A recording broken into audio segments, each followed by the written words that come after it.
Bismillahirrahmanirrahim. Assalamualaikum warahmatullahi wabarakatuh. Selamat datang rekan-rekan semua pada pertemuan kali ini, di pertemuan ke-13 untuk mata kuliah dasar manajemen dan bisnis. Kita akan sharing mengenai bentuk-bentuk badan usaha.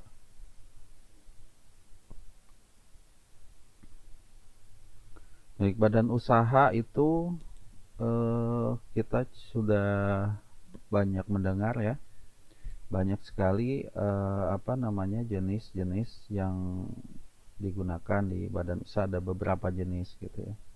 Nah, ada beberapa pertimbangan dalam memilih perusahaan. Yang pertama adalah jenis usaha yang dijalankan. Ya, jenis usaha kita bisa lihat ada beberapa jenis. Banyak yang memang spesifik di bidang tertentu, ada juga yang di bidang tertentu. Contohnya di sini ada perdagangan, industri, dan lain sebagainya. Kemudian ada juga ruang lingkup usaha, kemudian pihak yang terlibat dalam kegiatan usaha. Selanjutnya adalah resiko kepemilikan. Kemudian batas-batas pertanggungjawaban terhadap utang-utang usaha. Makanya sebagian besar pada saat ini perusahaan itu banyak yang mengandalkan salah satu kegiatan usahanya dari investasi dari luar atau dalam bentuk hutang gitu ya. Baik itu melalui perbankan atau melalui personal masing-masing individu gitu. Kemudian besarnya investasi yang ditanamkan. Nah, ini investasinya. Kemudian cara pembagian keuntungan. Kemudian jangka waktu berdirinya perusahaan. Kemudian peraturan-peraturan pemerintah. Nah, ini pun menjadi pertimbangan aturan pemerintah. Misalnya saat ini kita ingin membuka usaha properti. Aturan pemerintah itu harus memiliki PT. Nah, ketika kita punya CV, maka tidak sesuai dengan peraturan pemerintah misalnya seperti itu, maka kita harus rubah aturan perusahaan ini menjadi PT gitu. Selanjutnya bentuk yuridis perusahaan. Nah, secara hukum sebagai berikut. Ada perusahaan perseorangan, adalah perusahaan yang dikelola dan diawasi satu orang. Kemudian kelebihan perusahaan perorangan adalah mudah dibentuk dan dibubarkan. Ya, karena otomatis ya punya perseorangan. Tidak tidak terlalu berpengaruh akan ditutup atau dibubarkan gitu ya. Ketika dibentuk pun juga lebih mudah gitu. Bekerja dengan sederhana, kemudian berikutnya pengelolaannya sederhana. Yang berikutnya tidak perlu kebijaksanaan pembagian laba ya, karena perorangan dia sendiri yang punya gitu ya. Kemudian kelemahannya tanggung jawab tidak terbatas. Kenapa? Karena si orang ini akan bertanggung jawab terhadap semua hal gitu ya, karena perusahaan kecil ya, dan dia yang mengembangkan usahanya, dia semuanya harus dia pegang gitu ya. Kemampuan manajemen terbatas oleh si kemampuan si individu tadi, si pemilik usaha tadi. Sulit mengikuti pesatnya perkembangan perusahaan karena terbatas oleh dirinya sendiri saja gitu. Tidak ada yang lain gitu. Nah, ini juga jadi pertimbangan. Kemudian sumber dana terbatas, sama sumber dana juga terbatas. Yang kelima, resiko kegiatan perusahaan ditanggung sendiri.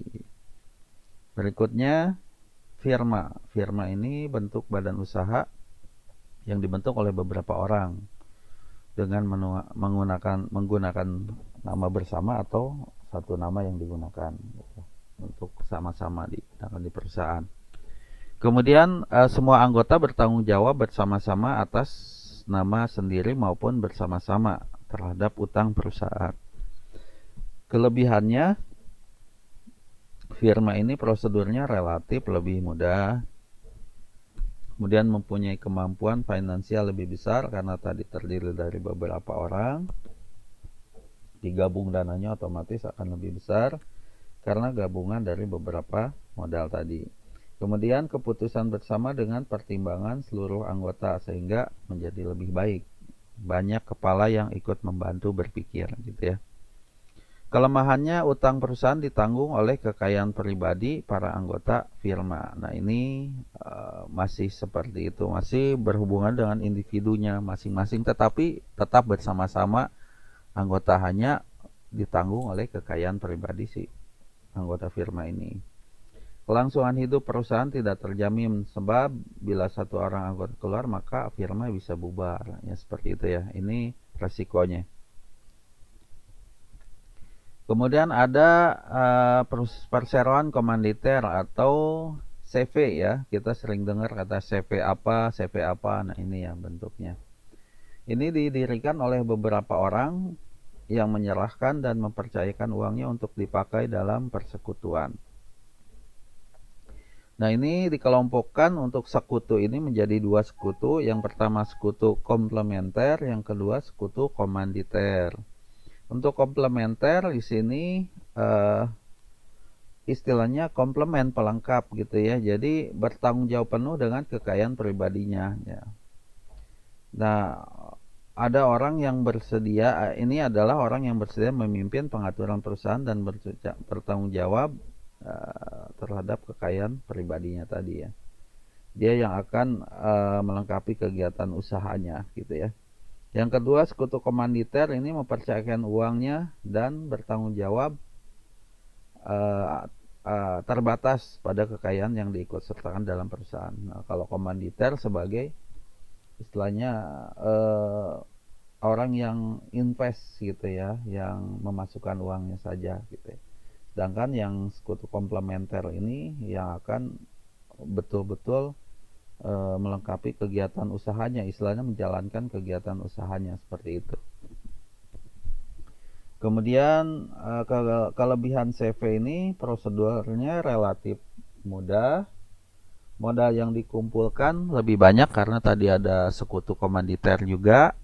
Kemudian kemampuan untuk memperoleh kredit lebih besar karena lebih diakui oleh pemerintah dan perbankan. Manajemen dapat didiversifikasi ya, dapat disilang-silang gitu ya. Nanti bisa arahkan ke yang lain yang mungkin lebih baik lagi, kemampuannya bisa seperti itu. Kesempatan untuk berkembang lebih besar. Kelemahannya tanggung jawab tidak terbatas. Kelangsungan hidup tidak terjamin. Yang ketiga, sukar untuk menarik kembali investasinya. Nah, itu saja untuk CV ya, kelemahannya di situ. Kemudian yang berikutnya adalah perusahaan perseroan terbatas atau PT. PT ini badan usaha yang mempunyai kekayaan, hak serta kewajiban sendiri yang terpisah dari kekayaan, hak serta kewajiban para pendiri maupun pemilik. Jadi harta perusahaan ya harta perusahaan, tidak digabung dengan harta pribadi seperti yang pada firma sebelumnya tuh. Firma digabung ya, harta pribadi dengan perusahaan sama saja, jadi hak milik pribadi gitu. Kalau ini dipisahkan gitu. Kemudian berbeda dengan bentuk badan usaha lainnya, PT mempunyai kelangsungan hidup yang panjang karena perseroan ini tetap berjalan meskipun pendiri atau pemilik meninggal dunia. Nah, ini jangka waktunya bisa lebih lama. Tanda keikutsertaan seseorang dalam PT adalah saham yang dimilikinya. Jadi tergantung besarannya saham. Kelebihan PT di sini kelangsungan hidup terjamin, terbatasnya tanggung jawab sehingga tidak menimbulkan resiko bagi karyawan karena posisinya masing-masing punya bagian masing-masing. Saham dapat diperjualbelikan dengan mudah ya, terutama untuk PT-PT yang sudah TBK ya, terbuka gitu ya, yang sudah listing di bursa saham. Itu sudah bisa go public gitu ya, diserahkan ke publik secara umum. Jadi banyak orang yang bisa ikut serta untuk investasi. Kebutuhan kapital lebih besar, mudah dipahami sehingga memungkinkan perusahaan untuk menjalankan usahanya. Kemudian pengelolaan perusahaan dapat dilakukan lebih efisien, artinya lebih lebih tepat biaya gitu ya. Nah, pengelolaannya ini dapat dilakukan jadi lebih tepat biaya karena nanti porsi-porsi penempatannya jauh lebih rapih dan lebih sesuai. Kelemahan untuk awal biaya pendiriannya relatif mahal untuk PT. Untuk rahasia tidak terjamin karena apalagi umumnya yang bentuknya terbuka harus memberikan laporan. Kurangnya hubungan yang efektif antara pemegang saham. Ini ya. Yang berikutnya adalah BUMN, ini badan usaha milik negara. Nah, ini perusahaan dalam bentuk apapun yang bergerak dalam bidang usaha ataupun yang sebagian atau seluruh modalnya merupakan kekayaan negara. Kecuali jika ditentukan lain berdasarkan undang-undang. Nah, ini juga berhubungan dengan kepemilikan kekayaan dari negara gitu ya perusahaan ini. Nah, BUMN adalah bentuk badan hukum yang tunduk pada segala macam hukum di Indonesia. Ini ada di Indonesia dan biasanya dia dibentuk akan diawasi oleh pemerintah secara langsung. Nah, tujuan utamanya untuk membangun ekonomi sosial masyarakat yang adil dan makmur, itu secara logika prakteknya ya. Beberapa bentuk perusahaan pemerintah baik pusat maupun daerah. Ciri BUMN di sini tujuan utama melayani kepentingan umum sekaligus mencari keuntungan. Berstatus badan hukum dan diatur berdasarkan undang-undang. Pada umumnya bergerak pada bidang jasa vital. Berikutnya mempunyai nama dan kekayaan serta bebas bergerak untuk mengikat suatu perjanjian kontrak dan hubungannya dengan pihak lain. Seperti perusahaan pada umumnya hanya di sini diawasi oleh negara gitu ya. Yang kelima, dapat dituntut dan menuntut sesuai dengan ayat pasal hukum perdata. Berikutnya, seluruh atau sebagian modal dimiliki negara serta dapat memperoleh dana pinjaman juga dari dalam dan luar negeri dan juga bisa melalui masyarakat dalam bentuk obligasi. Nah, kemudian untuk finansial ini berdiri sendiri, dapat berdiri sendiri. Kemudian yang ke-8, perusahaan menyusun laporan tahunan. Kemudian membuat neraca laporan laba rugi disampaikan kepada stakeholder.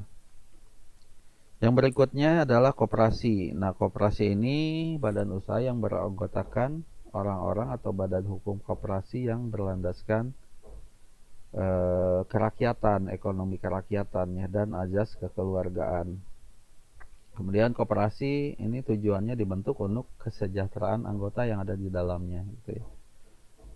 Kemudian pada umumnya yaitu untuk masyarakat secara umum gitu, kesejahteraan masyarakat. Kemudian membangun ekonomi nasional. Nah, ini juga koperasi ya. Menurut undang-undang di sini tahun 92 nomor 25 pasal 5, prinsip koperasi ini keanggotaan bersikap sukarela dan terbuka. Kemudian pengelolaan demokratis. SHU atau sisa hasil usaha ini dibagi secara adil sebanding dengan jasa usaha yang masing-masing anggota berikan gitu ya. Pembelian balas jasa terhadap terbatas terhadap modal. Kemudian yang kelima, kemandirian. Jadi sesuai modal yang dimasukkan ke koperasi berapa, berarti semakin besar Anda memasukkan, semakin besar Anda mendapat bagi hasilnya. Nah, pengelompokan koperasi ini menurut bidang usaha ada koperasi produksi, yang kedua ada koperasi konsumsi. Kemudian ada koperasi simpan pinjam, ada juga koperasi serba usaha gitu ya. Kita lewat saja untuk itu ya. Nah, kelompok koperasi menurut luas wilayah ini ada koperasi primer koperasi, ada juga pusat koperasi. Kalau primer ini satuan terkecil dengan wilayah yang kecil pula. Kemudian pusat koperasi ini adalah koperasi yang anggotanya adalah anggota koperasi primer, sedikitnya ada 5 gitu dari koperasi primer tadi. Ada juga gabungan koperasi, ada induk koperasi. Untuk gabungan koperasi ini secara bersama-sama Koperasi dibentuk kemudian oleh pusat, paling sedikit 3 pusat koperasi. Kemudian induk koperasi ini dibentuk secara bersama-sama gabungan oleh gabungan koperasi, paling sedikit 3 gabungan koperasi. Jadi lebih besar lagi untuk induk koperasi. Nah, pengelolaan koperasi primer dilakukan oleh pihak yang menentukan maju mundurnya koperasi.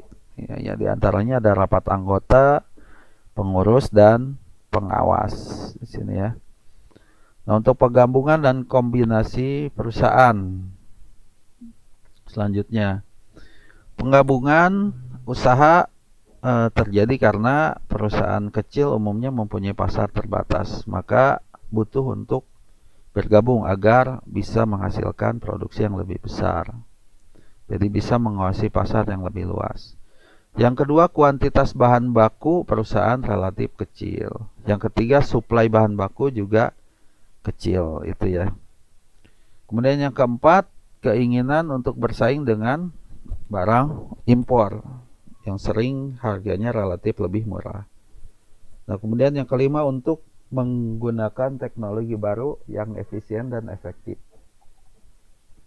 Yang keenam, menguasai mata rantai dimulai dari bahan baku, produksi, sampai pemasaran. Yang ketujuh adalah mengurangi pengaruh konjungtur, gitu ya, pengaruh yang istilahnya nanti tidak pasti ya, tidak baik untuk perusahaan, dan ini harus melalui penggabungan perusahaan.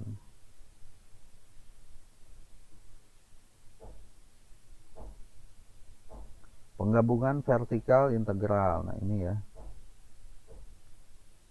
Ada integrasi hilir, ada integrasi hulu ya, sesuai dengan mata arah panahnya nih ya. Dari perusahaan pabrik distributor konsumen. Kalau ini perusahaan pabrik, pedagang besar, produsen bahan baku. Ini ke hulu, ini ke hilir. Nah, kemudian ada pergabungan horizontal nih, pabrik sepatu A, pabrik sepatu B, gitu ya. Tujuannya untuk mengurangi kelebihan kapasitas, menekan biaya, memperluas pasar. Ada pengkhususan perusahaan di sini, ada spesialisasi, ada diferensiasi. Kalau spesialisasi ini mengkhususkan diri pada menghasilkan satu jenis produk saja, gitu ya. Kalau diferensiasi pengkhususan pada fase produksi tertentu. Ini pembeda, ini spesial, pengkhususan ini pembeda-bedanya apa sih ini dari yang lain. Kalau ini produk jenisnya apa gitu, lebih spesifik. Kemudian pengkonsentrasian perusahaan. Yang pertama trust. Trust ini suatu bentuk gabungan kerjasama perusahaan secara horizontal, membatasi persaingan maupun rasionalisasi dalam produksi dan penjualan. Ini paket saham A, saham B, trustee, kemudian sertifikat saham baru. Ada juga holding company ya. Ini perusahaan induk yaitu perusahaan berbentuk korporasi yang menguasai sebagian besar saham dari beberapa perusahaan lain, gitu. Dalam hal ini status perusahaan lain akan menjadi perusahaan anak, gitu ya. Kebijaksanaan perusahaan anak ditentukan oleh yang induk tadi atau holdingnya ya. Ini contohnya XYZ sebagai holding, perusahaan anak perusahaan PTB, PTC gitu. Selanjutnya kartel. Ini merupakan kerjasama perusahaan dengan produksi barang dan jasa yang sejenis didasarkan perjanjian bersama untuk mengurangi persaingan. Bentuk kartel di sini meliputi kondisi, harga, produksi, daerah, dan pembagian laba untuk kartelnya. Nah, ada juga sindikat. Ini bentuk perjanjian kerjasama antara beberapa orang untuk melaksanakan suatu proses. Tapi umumnya kartel, sindikat ini ya, identiknya negatif ya, gitu ya. Karena biasanya digunakan untuk hal-hal yang menjurus ke arah yang negatif gitu ya, penguasaan, manipulasi, atau misalnya monopoli dan lain sebagainya gitu ya. Ada juga concern ini bentuk penggabungan yang dilakukan baik secara horizontal maupun vertikal dari sekumpulan perusahaan holding ya. Perusahaan holding ini bersatu gitu ya. Ada juga joint venture. Joint venture ini didirikan atas dasar kerjasama antar perusahaan-perusahaan yang berdiri sendiri. Nah, ciri joint venture ini perusahaan baru yang didirikan secara bersama oleh beberapa perusahaan. Modal terdiri dari pengetahuan dan modal yang disediakan oleh para pendiri. Yang ketiga, joint venture ada perusahaan antara perusahaan asing dengan modal nasional, harus bertindak PT atau perseroan terbatas.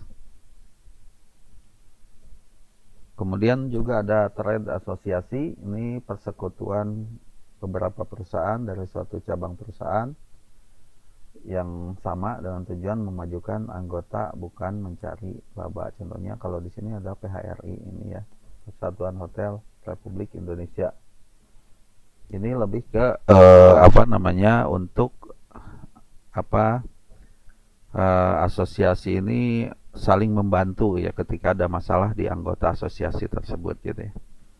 Ada gentleman agreement, ini persetujuan beberapa produsen dalam daerah penjualan yang dimaksudkan untuk mengurangi persaingan di antara para produsen tadi.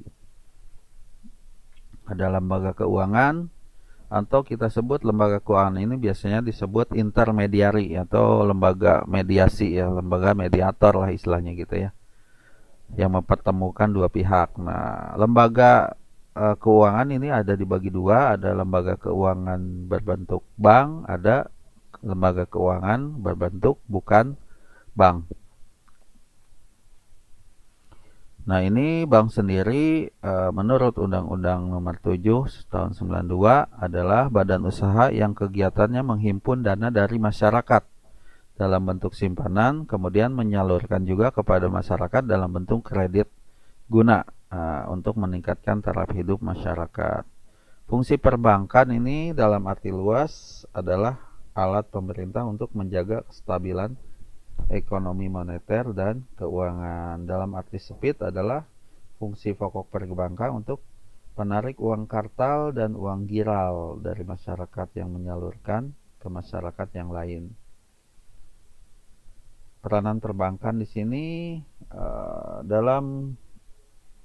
peranan dalam hubungan luar negeri adalah jembatan antara dunia internasional dalam lalu lintas devisa. Devisa itu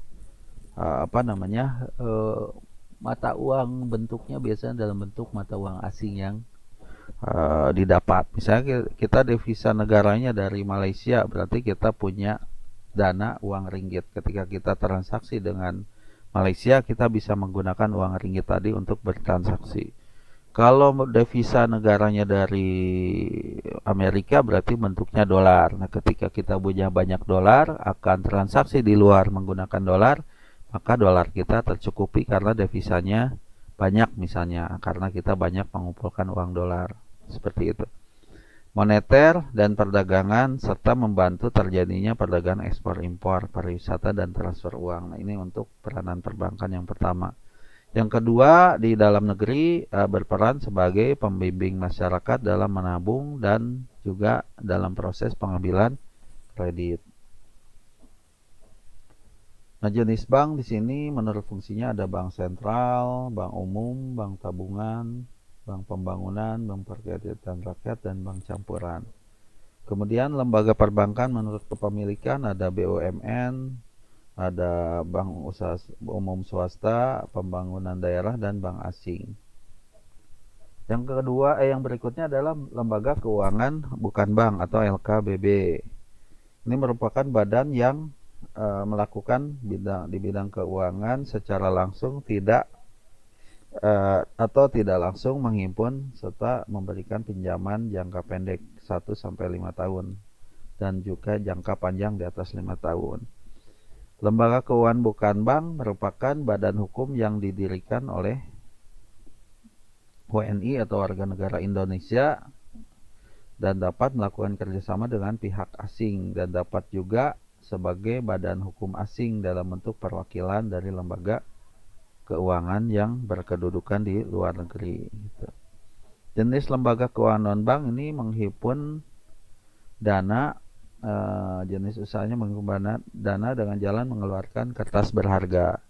Kemudian juga menerbitkan sertifikat deposito, anjak piutang, sewa guna usaha, kartu kredit, dan lain sebagainya ya. Silahkan dibaca-baca kembali. Baik, ini sharing-sharing kita untuk pertemuan kita di pertemuan 13 mengenai bentuk-bentuk badan usaha. Silakan rekan-rekan mahasiswa semua bisa baca-baca kembali, bisa juga buka-buka YouTube atau buka di internet mengenai informasi usaha gitu ya. Mudah-mudahan bisa menambah wawasan kita dan juga bisa menambah peluang-peluang usaha yang lain. Mohon maaf apabila selama penjelasan masih ada yang kurang baik dan kurang sesuai. Terima kasih. Assalamualaikum warahmatullahi wabarakatuh.